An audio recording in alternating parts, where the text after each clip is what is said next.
So, unang step, ikat ang ating mga patatas according to your desire.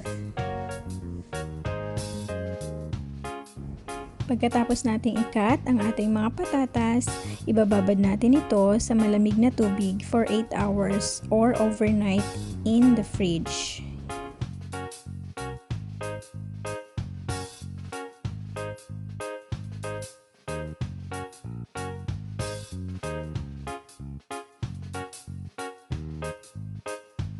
So, after 8 hours in the fridge, drain na natin ito. At pagkatapos, magpapakulo naman tayo ng sapat na tubig na may baking soda. Ito kasing baking soda, ito yung magpapa-firm sa ating fries.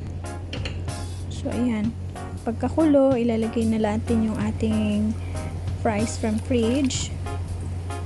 Lulutuin natin ito pero half cook lang. Huwag sobrang luto para hindi madurog.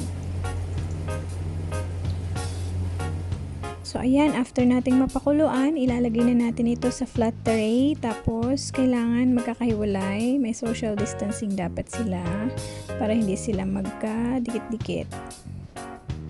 Ibabalik natin ito sa freezer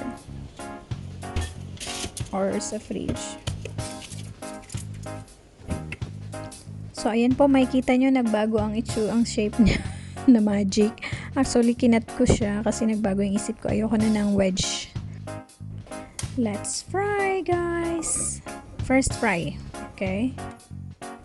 So, bakit may first fry pa? Kasi, kailangan natin ng 2 beses i-fry yung fries para maging crunchy siya. Yun ang secret doon. So, ito na yung itsura ng ating first fry, guys.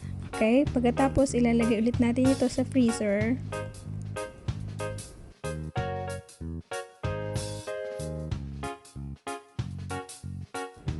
It's time for the second fry, guys. So, ayan. Mabilisan lang yung ating pag-fry ngayon kasi baka masunog. Okay? Para lang siya mag-crispy or crunchy. Yun lang.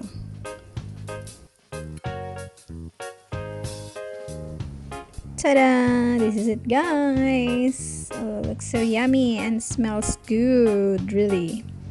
So, let's go. Look at that. See that? Dun, ta-da!